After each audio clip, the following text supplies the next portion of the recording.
Sir నమస్కారం sir. నమస్తే బాబు. Sir anchor Shyamala పైన మెగా దాడి స్టార్ట్ అయిందని చెప్పేసి ప్రచారం అయితే నడుస్తుంది సార్. అంటే మెగా ఫ్యాన్స్ టార్గెట్ చేస్తున్నారు ఆమెని.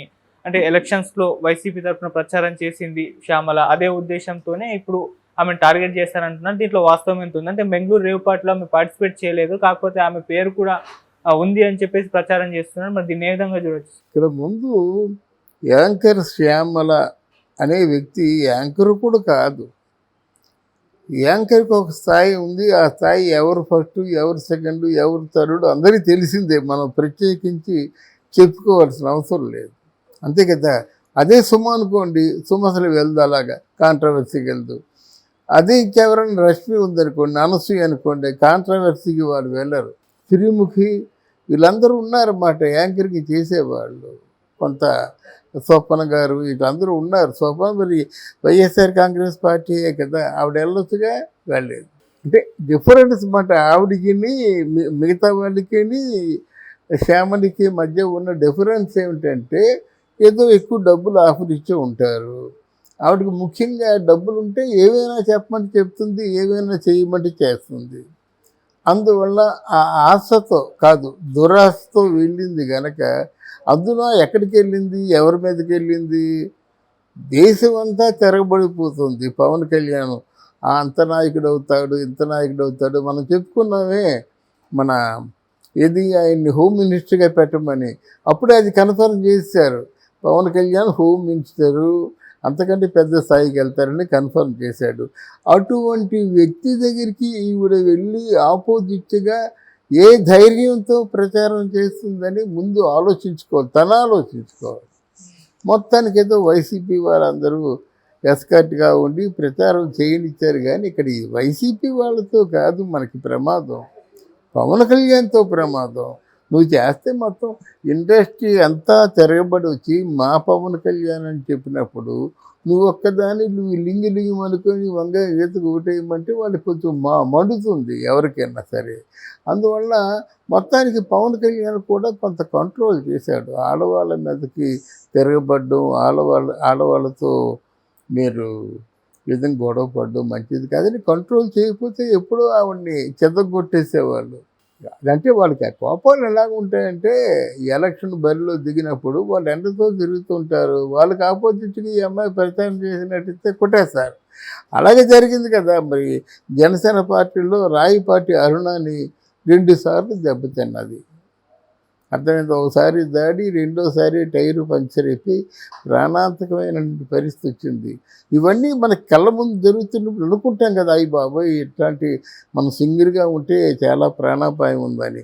అది లేకుండా నువ్వు వెళ్ళావు కాబట్టి ఇక రేవు పార్టీ అన్నది రోజు రోజు కూడా అభివృద్ధి చెందిపోతుంది. రేవు పార్టీలో ఆ పార్టీని అలుసుగా చూపించుకొని వికృతమైనటువంటి చేష్టలు చేస్తారు. రేవు పార్టీలో కొకేన్ కూడా బ్రహ్మాండంగా, డ్రగ్స్ కొకేను బ్రహ్మాండంగా వాళ్ళు వాడుతారని సమాచారం, విశ్వసనీయ సమాచారం. అందువల్ల ముందు హేమ వెళ్ళింది అనుకున్నారు. ఆ హేమ ఏం చేసింది, అబ్బాయి ఎక్కడ వెళ్ళాను, నేను ఇంట్లోనే ఉన్నాను కదా. అంటే మొట్టమొదటి కేసు ఒకసారి హేమ ఈ పార్టీలో ఉందన్నది. రెండో కేసు కూడా పెట్టారు.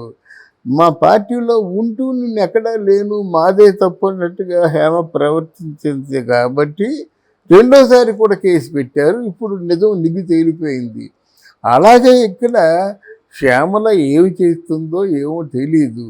వీరికేంటంటే లోనికి వెళ్ళినప్పుడు వీరికి ఏదో ఒక చిన్న ఐడి నెంబర్ ఇస్తారు. ఆ నెంబర్ చెప్పినట్టయితే లోనికి ప్రవేశిస్తారు.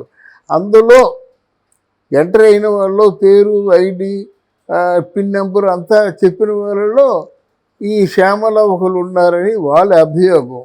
ఎంతవరకు ఉన్నారో మనకు తెలియదు. కానీ శ్యామల కూడా అంటే ఇప్పుడు నెక్స్ట్ హేమలాగే శ్యామల కూడా అయిపోతుంది కదా.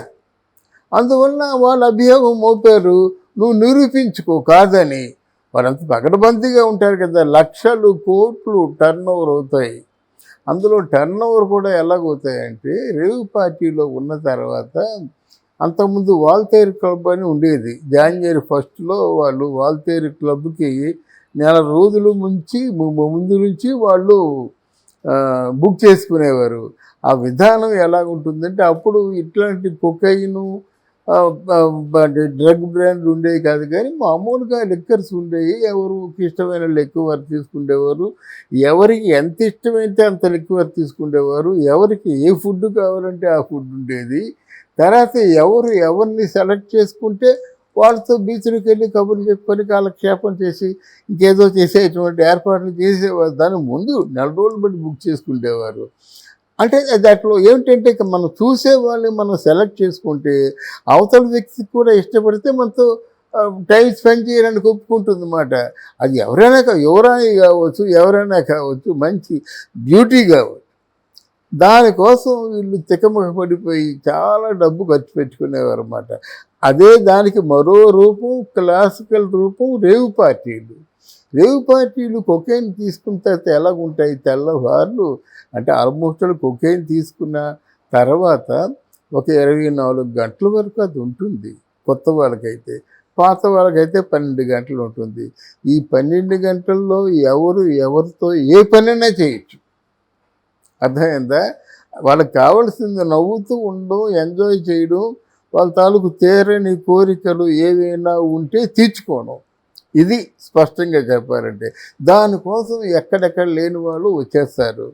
దానికి ఆయన ఎమ్మెల్యే, ఆ ఎమ్మెల్యే కొడుకు బర్త్డే పేరుతో, అంటే దాని వెనక వ్యాపారం ఉన్నప్పుడు కూడా అది పెట్టారు. పెడితే చాలామంది టెంప్ట్ అయ్యారు, వెళ్ళారు, బెంగళూరుకి వెళ్ళారు. ఇలా బెంగళూరులో రేవు పార్టీలు జరగడం సర్వసాధారణం. ఆ రేవు పార్టీకే ఒకసారి మన ఎవరు మహానటి బురూదా గారు కూడా వెళ్ళారన్నమాట. వెళ్ళి మత్తులో బాగా డ్యాన్స్ చేశారు. అది వైరల్ అయ్యిందన్నమాట.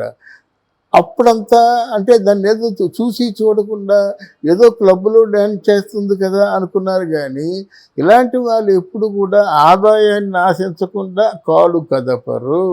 ఆ వచ్చే ఆదాయం లక్షల్లోనా, కోట్లలోనా, పదుల్లోనా, రూపాయల్లోనూ తీసి పక్కండి. మొత్తానికి ఏంటంటే ఒక రోజు వెళ్ళినట్టయితే వాళ్ళు బాగా ఒక సంవత్సరానికి గడిచేటువంటి డబ్బు వచ్చేస్తుందని ఆస్తూనే వెళ్తారు. ఈరోజు శ్యామలా గారి మీద నింద వేయడం అంటే వాళ్ళు చెప్పారు, వాళ్ళ దగ్గర ఉన్న ఆధారాల ప్రకారంగా చెప్పారు. చెప్పిన తర్వాత అది నిరూపించుకోవాలి కదా.